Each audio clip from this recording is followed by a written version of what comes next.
अस्सलामु अलैकुम वरहमतुल्लाहि वबरकातुहू। सामाइन, सिरातुल मुस्तकीम चैनल पे फिर से एक बार खुशामदीद। उम्मीद है कि आप सब खैरियत से होंगे।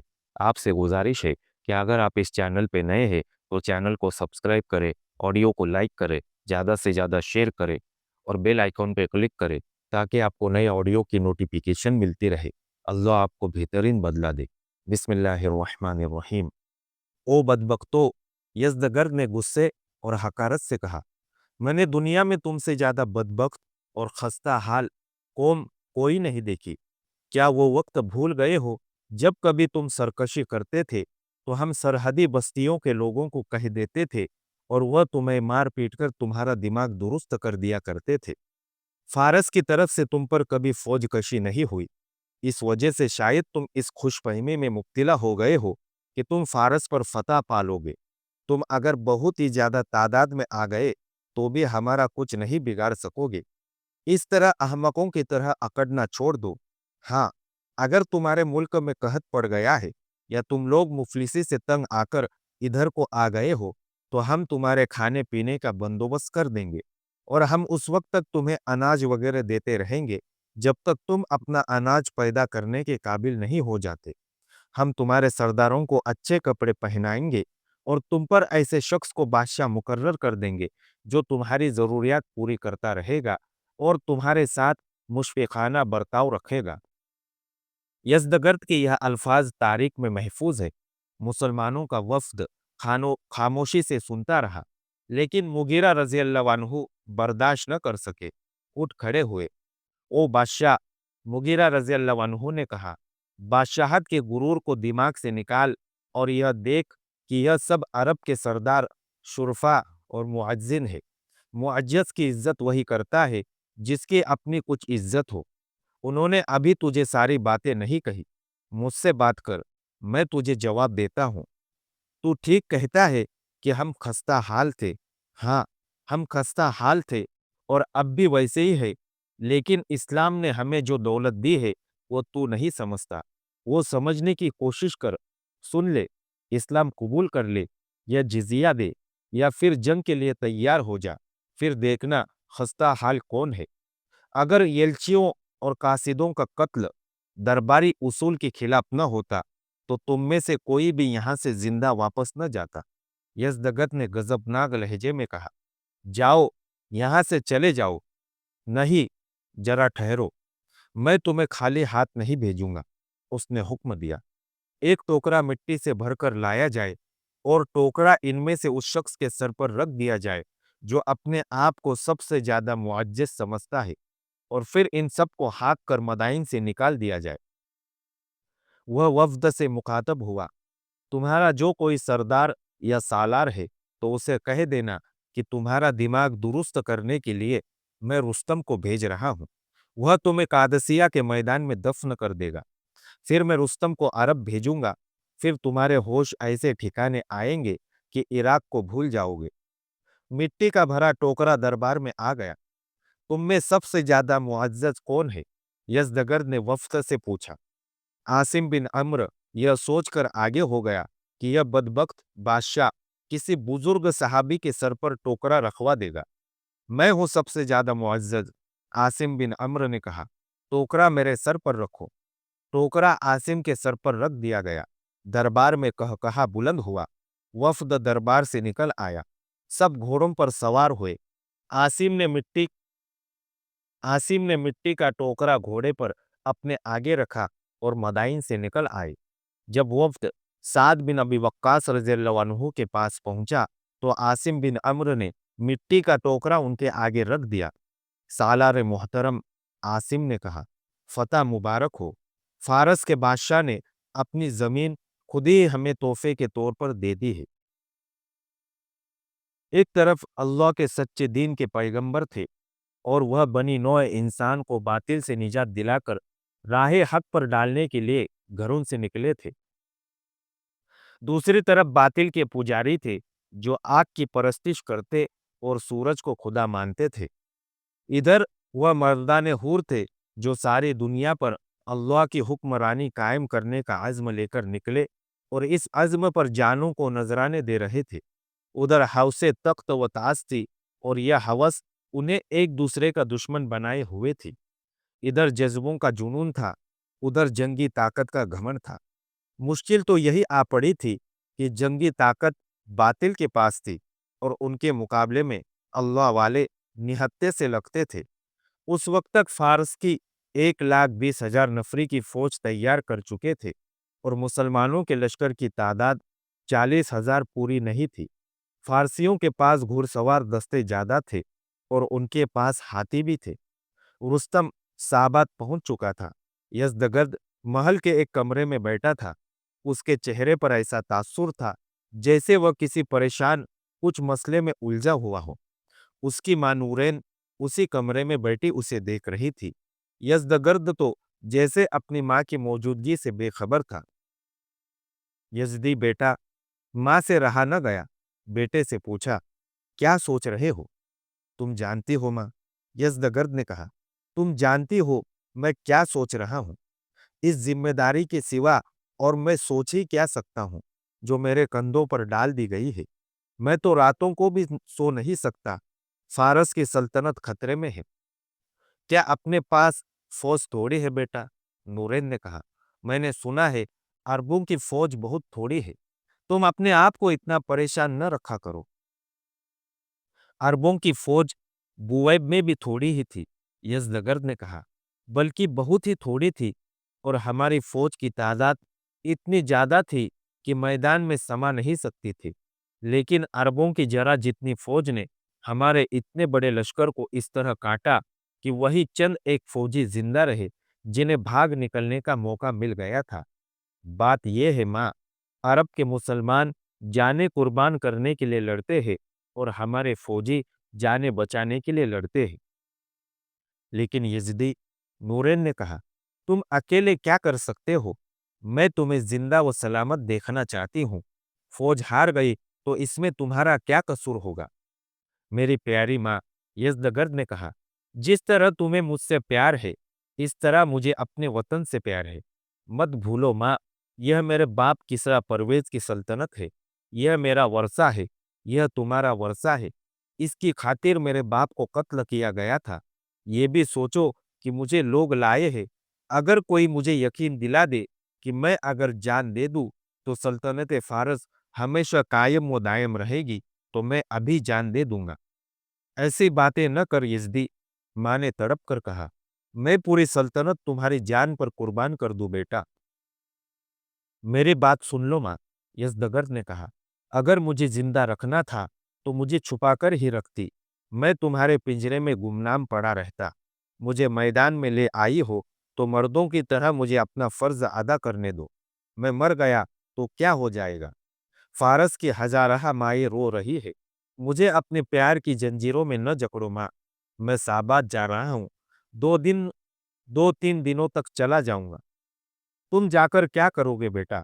माँ ने कहा, रुस्तम और जालिनूस फौज लेकर चले गए हैं।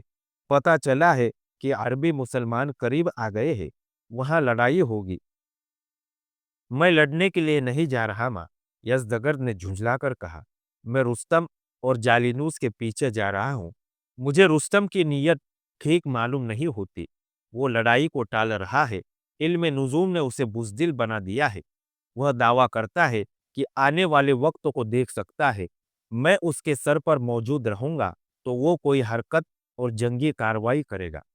माँ यज़दगर्द को यूं देख रही थी जैसे वह 21-22 साल का जवान आदमी न हो, बल्कि 21-22 माह का बच्चा हो, और माँ की नजरों से जरा सी देर के लिए भी ओझल हुआ तो कोई उसे उठा के ले जाएगा। लेकिन यज़दगर्द का ध्यान कहीं और था। उसके आसाब पर रुस्तम सवार था। उसे रुस्तम की तरफ से तसल्ली नहीं थी। जिस वक्त यज़दगर्द और उसकी माँ यह बातें कर रहे थे, उस वक्त मदाइन से कुछ दूर एक बस्ती में शीरीन के घर में 4-5 आदमी बैठे थे। शीरीन उनके आगे शाहाना खाना रखा था और वो साथ शराब पी थी जो कोई बादशाह ही पी सकता था। 2 नौखेज लड़कियां हाजिरी में खड़ी थी। वह नौकरानियां थी। उन्हें खास किस्म का लिबास पहनाया गया था जिससे उन लड़कियों के सिर्फ नीचे के बदन ढांपे हुए थे। हुस्न ऐसा कि चारों मेहमान खाने की तरफ कम और उन लड़कियों की तरफ ज्यादा देखते थे। वह नौकरानियां लगती ही नहीं थी। शीरीन के बूझे बूझे से चेहरे पर रौनक और होठों पर मुस्कुराहट थी। शीरीन अपने इन मेहमानों के साथ राज़ो नियाज़ की बातें कर चुकी थी। चारों ने सौदा मंजूर कर लिया था। शीरीन ने उन्हें यह काम बताया था कि यज़दगर्द को कत्ल करना है, लेकिन ऐसे तरीके से कि कोई कातिल पकड़ा न जाए। उसने इन चारों को जो इनाम या मुआवजा बताया था, इसको वह तसव्वुर में भी नहीं ला सकते थे। इसके अलावा उसने उन्हें ऐसी ही एक-एक लड़की की पेशकश की थी, जैसी 2 लड़कियां उनकी हाजिरी में मौजूद थी। महल में उसे कत्ल करना मुमकिन नहीं। उन चारों में से एक ने कहा था, शहर के अंदर भी यह काम नहीं किया जा सकता। अगर यज़दगर्द शहर से कहीं बाहर गया, तो रास्ते में छुपकर उस पर तीर चलाए जा सकते हैं और हम गायब भी हो सकते हैं। हमें इंतजार करना पड़ेगा। दूसरे ने कहा, यह काम जल्दी होने वाला नहीं। यह तुम्हारा मसला है कि यह काम जल्दी करो या देर से। शिरीन ने कहा, यह भी सोच लो कि वह शहर से बाहर कहीं गया तो अकेला नहीं होगा। वो बादशाह है, उसके साथ हिफाजती दस्ता होगा। यह हम देख लेंगे, एक ने कहा। 2 दिन ही गुजरे थे कि यज़दगर्द साबा जाने की तैयारी कर रहा था और उसकी माँ उसे जाने से रोक रही थी। कुछ नहीं होगा माँ, यज़दगर्द ने नूरैन से कहा। मुझे कुछ नहीं होगा, मैं अब बच्चा नहीं हूँ। आज न जाओ, नूरैन ने रोते हुए कहा। 2 रोज बाद चले जाना। मैंने बहुत बुरा ख्वाब देखा है। मैंने तुम्हें ख्वाबों की दुनिया से निकलो माँ, यज़दगर्द ने कहा। फारस की जमीन भी मेरी माँ है। मैंने इस माँ की आबरू को बचाने की कसम खाई है। नहीं यज़दी, माँ ने लपक कर उसे बाजुओं में जकड़ लिया। आज नहीं जाने दूंगी। मेरा दिल कहता है, आज कुछ हो जाएगा। यज़दगर्द जवान आदमी था। उसने एक झटके से अपने माँ का बाजुओं से आजाद करा लिया और किसी को बुलाकर कहा कि उसकी माँ को यहाँ से ले जाए। 3-4 खादमाएँ आ गई और उन्होंने नूरैन को पकड़ लिया। यज़दगर्द ने उन्हें इशारा किया कि उसे घसीट कर ले जाओ। यज़दगर्द बाहर निकलकर घोड़े पर सवार हुआ, तो तभी उसे अपनी माँ की घुटी-घुटी चीखें सुनाई दे रही थी। वह माँ को अपने साथ साबात भी ले जा सकता था, लेकिन इसी खतरे के पेश नज़र न ले गया कि वह कदम-कदम पर उसके रास्ते की रुकावट बन जाएगी। यज़दगर्द के आगे और पीछे मुहाफिज दस्ते के घुड़सवार थे। एक जर्नेल भी उसके साथ था।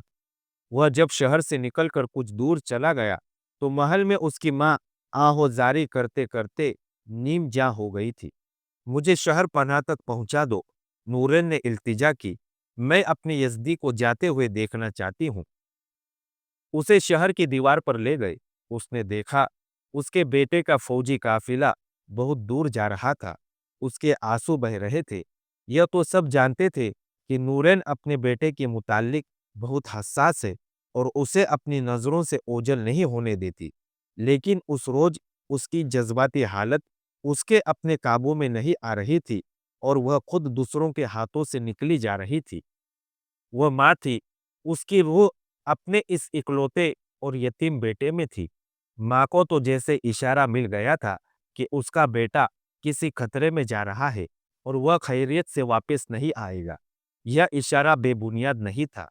उन 4 आदमियों को जिनके साथ शिरीन ने यज़दगर्द के कत्ल का सौदा किया था, पता चल गया था कि यज़दगर्द साबात जा रहा है। शाही महल के कारिंदों में उनका कोई आदमी था जिसने उन्हें कब्ल-अज़-वक़्त बता दिया था। वह चारों अलग सुबह घोड़ों पर सवार हुए और साबात के रास्ते में उन्होंने घात की एक ऐसी मौजूद जगह तलाश कर ली, जहां से वह यज़दगर्द पर तीर चलाकर भाग सकते थे।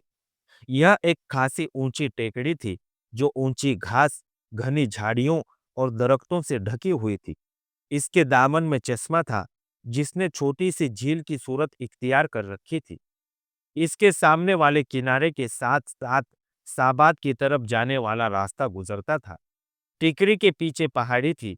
इसके और टिकरी के दरमियान इतना फासला था कि 3-4 घोड़े टिकरी और पहाड़ी के दरमियान से गुजर सकते थे। पहाड़ी में एक जगह कटाव का था, जिसमें से गुजरा जा सकता था। उन 4 आदमियों ने घात लगा ली थी। घोड़े टिकरी के पीछे खड़े थे।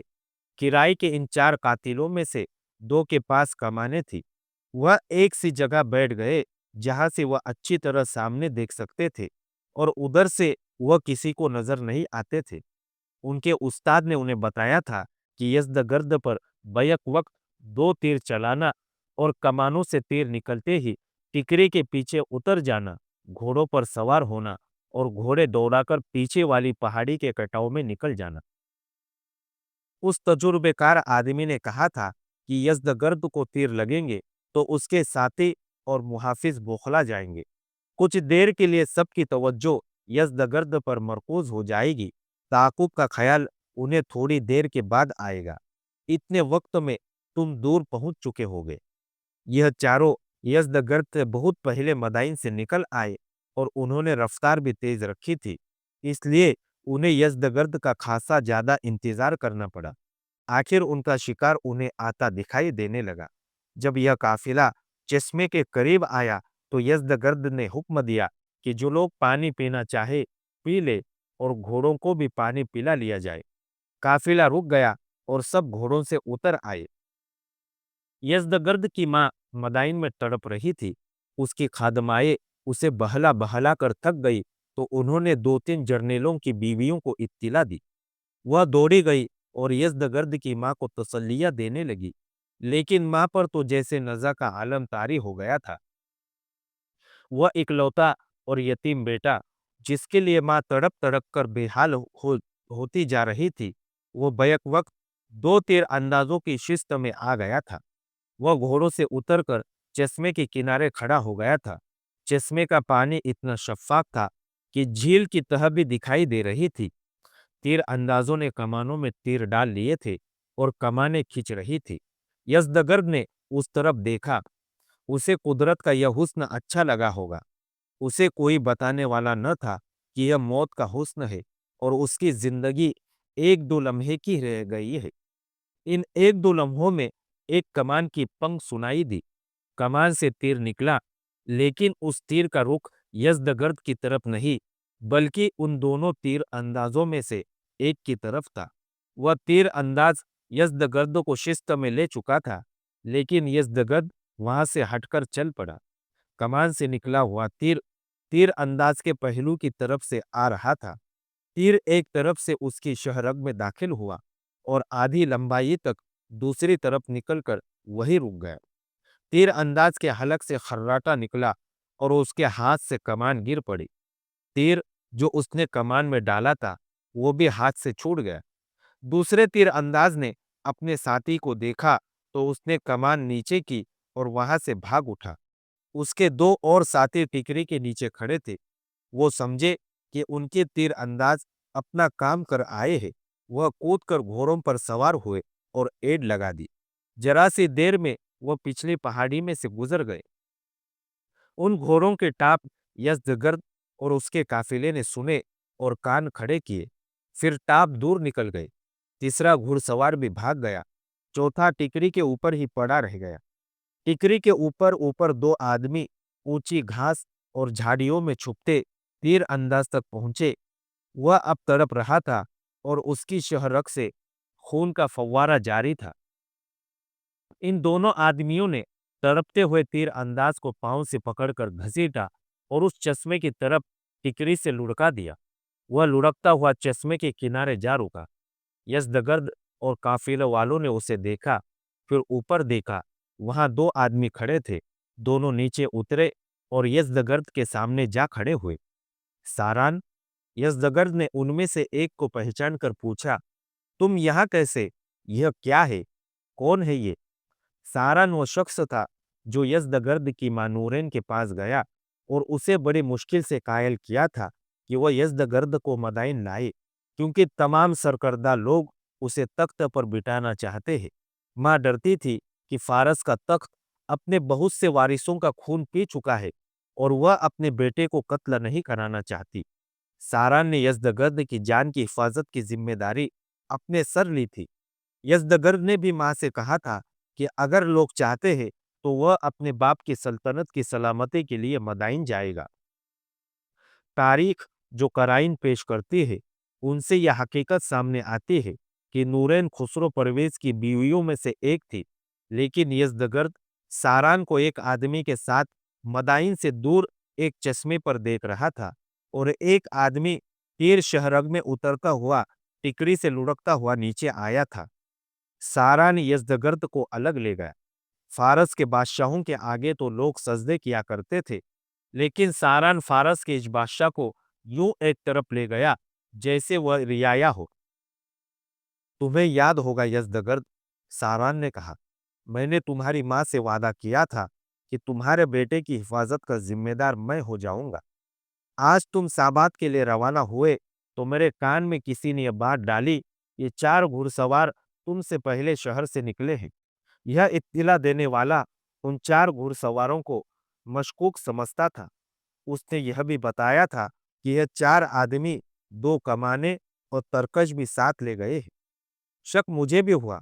मैंने अपने एतमाद का एक आदमी साथ लिया, एक कमान और तरकश ली और उन चारों के पीछे रास्ते से हटकर चल पड़ा कि यह देख न ले। चश्मे के करीब आकर वह रास्ते से हटे और पहाड़ियों के अंदर चले गए तो मैं समझ गया कि उनका इरादा खतरनाक है। उन्होंने घोड़े नीचे छोड़े और ऊपर चले गए। हम दोनों दूर थे। हमने घोड़ों दूर पीछे छुपा दिए और छुप छुप कर टिकरी पर चढ़े। फिर पेट के बल रेंगते उनके करीब चले गए। वह ऊपर देखे, हमारे छुपने की जगह कितनी अच्छी थी। यह तो मुझे मालूम ही नहीं था कि यह लोग क्या करेंगे। शक यही था कि यह तुम पर वार करेंगे। एक शक यह भी था कि तुम्हारे साथ जो जर्नेल जा रहे थे, उनमें से किसी को यह लोग हलाक करने आए थे। तुम आ गए, तुम्हारे मुहाफिजों ने तुम्हें हिसार में ले रखा था, लेकिन बुलंदी से तुम्हें आसानी से तीरों का निशाना बनाया जा सकता था। तुम चश्मे पर आकर रुक गए, तो 2 तीर अंदाजों ने कमानों में तीर डाले और तुम्हें निशाना बनाने लगे। हमारे पास एक ही कमान थी, एक आदमी को तो हम मार सकते थे, लेकिन खतरा यह था कि एक पर हमने तीर चलाया तो दूसरा तुम पर तीर चला देगा। लेकिन एक की गर्दन से मेरा तीर पार हुआ तो दूसरा तीर चलाए बगैर भाग गया। यह कौन थे? यज़दगर्द ने पूछा। जो कोई भी थे, सारान ने कहा, मैं उन्हें पहचानता हूँ। तुम खामोश रहो, उन्हें सजा देना मेरा काम है। तुमने ऐलान करके उन्हें सजाए मौत दी तो तुम्हारे दुश्मनों में इजाफा होगा। मैं तुम्हें यकीन दिलाता हूँ कि महल के अंदर तुम्हारा कोई दुश्मन नहीं। मुझे कुछ तो मालूम होना चाहिए, यज़दगर्द ने कहा। मुझे अपने दुश्मनों से बेखबर नहीं रहना चाहिए। मैं बाखबर हूँ, सारान ने कहा। तुम्हारी सल्तनत के बड़े-बड़े लोग बाखबर हैं। यज़दगर्द, तुम शहंशाह हो, मैं तुम्हारी रियाया में से हूँ, लेकिन मैं तुमसे यूं मुखातब हूँ जैसे तुम रियाया के किसी आम से घराने के बच्चे हो। वजह यह है कि तुम्हें और मुझसे जैसे कुछ लोग मदाइन के तख्त पर लाए हैं। हमारा मकसद तुम्हें शहंशाह बनाना नहीं था। हम जर्नेलों की आपस की अदावत खत्म करना चाहते हैं और वह कत्ल दर कत्ल का सिलसिला खत्म करना भी मकसूद था, जो इस तख्त की जानशीनी पर चलता रहा है। मैं आप सबका मकसद समझता हूँ मोहतरम सारान, यज़दगर्द ने कहा। मेरी माँ ने आपके मुताल्लिक ऐसी बातें बताई है कि तख्त पर तो आपने मुझे बिठाया है, लेकिन बादशाह, मैं आपको समझता हूँ। आप मेरे रूहानी बाप हैं। आपने फारस से मुसलमानों को निकालने और अरबों को फारस की सल्तनत में शामिल करने के लिए मुझे तख्त पर बिठाया है। और यह काम तुम अकेले का नहीं, सारान ने कहा। यह काम जर्नल करेंगे। तुम्हारा सिर पर हुक्म चलेगा। यह मत पूछना कि यह कौन है जो तुम्हें कत्ल करना चाहते हैं। यह भी ख्याल रखना कि यह वाकया तुम्हारी माँ को नहीं बताया जाएगा और तुम भी उसे बेखबर रखना, वरना वह तुम्हारे पाँव की जंजीर बन जाएगी। तुम्हें कत्ल करने वालों की जिंदगी सिर्फ 3 रोज बाकी है। यह मरा पड़ा है, बाकी भी मार दिए जाएंगे। तुम साबात पहुंचो, मैं तुम्हें वापस मदाइन जा रहा हूँ। यज़दगर्द साबात पहुंचा। रुस्तम उसे देखकर हैरान रह गया, क्योंकि यज़दगर्द ने उसे इत्तिला नहीं दी थी कि वह आ रहा है। यज़दगर्द बगैर इत्तिला अचानक जाकर देखना चाहता था कि रुस्तम क्या कर रहा है। तारीख तबरी में मुतअद्दिद मौरिकों के हवाले से लिखा है कि रुस्तम ने अपने जनरल चालिनूस को 40,000 फौज देकर इस हुक्म के साथ साबाद से भेज दिया था कि अपनी बस्तियों को मुसलमानों से दस्त बुरद से महफूज रखे। मुसलमानों ने अपने लिए रसद वगैरह इकट्ठे करने का वही तरीका इख्तियार कर रखा था जो पहले बयान हो चुका है। यज़दगर्द ने जंग की प्लानिंग के लिए रुस्तम और उसके मातहत जर्नेलों और अहम अफसरों को बुलाया। मैं हैरान हूं कि तुम लोग मुसलमानों से डरते क्यों हो? यज़दगर्द ने कहा। मैंने इन अरबों को पहली बार देखा है। उनका वफ्द मेरे पास आया था। कहते थे कि हम अपने कबीलों के सरदार और मुअज़्ज़ज़ लोग हैं। उन्होंने मुझे कहा कि मुसलमान हो जाओ या जिज़िया अदा करो, और अगर यह दोनों सूरतें मंजूर नहीं तो इसका फैसला हमारी तलवार करेगी। मेरी निगाह में यह मुसलमान बहुत ही घटिया कौम है। मैंने उन्हें कहा था कि तुम लोग भूखे और गरीब लोग हो।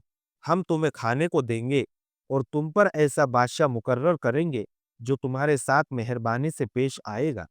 मैंने मिट्टी का भरा हुआ एक टोकरा मंगवाया और हुक्म दिया कि इन सब में से जो अपने आप को सबसे ज्यादा बरतर और मुअज़्ज़ज़ समझता है, यह टोकरा उसके सर पर रख दो और इन सब को हाँकते हुए मदाइन से निकाल कर जाओ। मैं यह देखकर हैरान रह गया कि उनमें से एक आगे बढ़ा और कहने लगा कि मैं सबसे ज्यादा मुअज़्ज़ज़ हूँ। यह टोकरा मेरे सर पर रखो। मुझे तो यह तवक्को थी कि यह लोग गुस्से में आ जाएंगे या दरबार से चले जाएंगे, लेकिन यह ऐसे अहमक निकले कि एक ने बढ़कर टोकरा अपने सर पर रखवा लिया और वह सब चले गए। उन लोगों को इज्जत और वकार का एहसास ही नहीं। शाह फारस रुस्तम ने घबराए हुए लहजे से कहा, क्या वो मिट्टी का टोकरा अपने साथ ले गए थे? हाँ, अपने साथ ले गए थे, यज़दगर्द ने जवाब दिया। जो आदमी उन्हें शहर से निकालने के लिए गए थे, उन्होंने वापस आकर बताया था कि जिस आदमी ने अपने सर पर मिट्टी का टोकरा रखा था, उसने शहर से निकलकर भी टोकरा नहीं फेंका था, बल्कि उसने टोकरा अपने घोड़े पर अपने ही आगे रख लिया था और साथ ही ले गया था। बहुत बुरा हुआ साहेब फारस, रुस्तम ने कहा। उसकी आवाज लरज रही थी। यह तो बहुत बुरा शगुन है। आपने अपने वतन की मिट्टी खुद उसके सर पर रख दी थी, तो क्या हुआ? इस दगर्द ने कहा। इसका जवाब इल्म नुजूम और इल्म कयाफा के पास है, रुस्तम ने कहा। आपने अपनी जमीन एक मुसलमान के सर पर रखकर उसे इशारा दिया है कि फारस की जमीन तुम्हारी है। शाह फारस, अगर वह मिट्टी मुसलमानों ने फेंक नहीं दी थी तो अपने साथ ले गए थे, तो इराक से निकलने की तैयारी करें। पहले बयान हो चुका है कि रुस्तम इल्म नुजूम व ज्योतिष में दस्तरस रखता था और अपने हर पेशन गोई को वह 100% सच मानता था। मोरिको ने लिखा है कि इस मामले में रुस्तम वहमी था और वह कयाफा शनासी को मजहबी अकीदे की तरह मानता था। सवाल पैदा होता है कि रुस्तम को अपनी इस पेशन गोई पर अगर यकीन था कि फारस को शिकस्त होगी, तो फिर लड़ना क्यों जरूरी समझा?